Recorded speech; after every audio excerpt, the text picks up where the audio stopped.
Hey there, Banner of Knowledge here.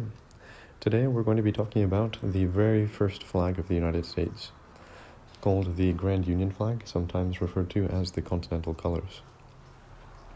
The flag was first adopted in 1775. But before we get into the history of this flag, we're going to pick apart some of the ancestral flags that came before it. So which flags inspired the design of this flag? And then later on I'll talk briefly about how we actually got to our current flag design from this one as well.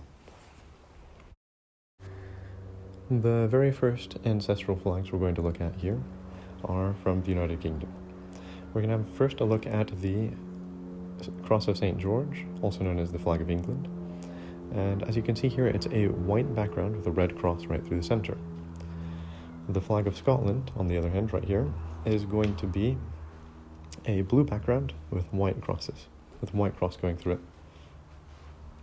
Now, this is important because the United Kingdom, as we know it, would combine these two flags in order to get what's called the King's Colours. This is important because we're going to see this in the canton, or we can see this in the canton of the Grand Union flag already.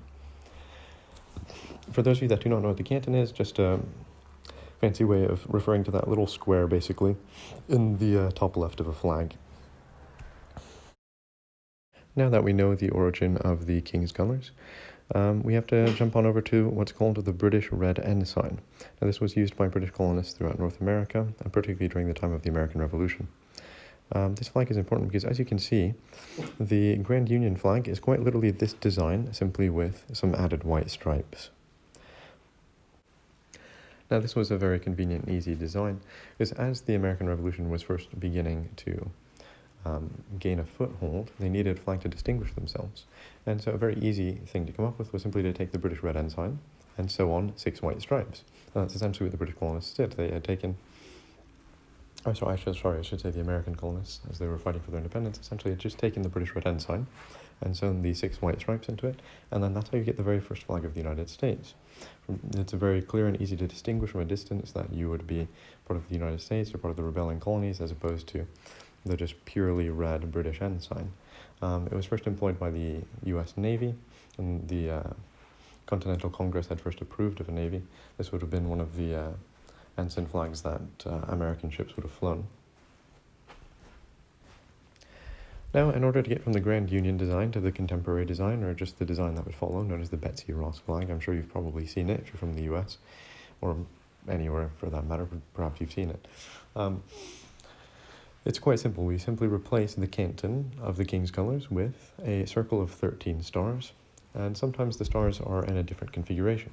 Anyways, that's a video for a different time when we talk about the evolution of the US flag. But you can see very clearly how we simply went from the British Red Ensign to sewing on 6 white stripes, to then changing the canton to contain the quantity of stars representing the number of states in the US. Anyways, I hope you've enjoyed this video. Please like, comment, let me know what you thought, what could I do better, and are there any flags, any topics that you'd like to see me go over in any future videos?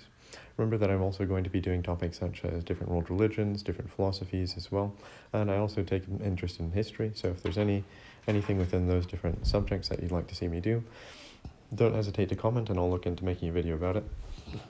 Anyways, aside from that, I hope you've learned something, and if you didn't, I hope you've simply enjoyed the video. Please join me next time, or see you around sometime in the future. If not, that's perfectly fine as well. This is Banner of Knowledge signing off.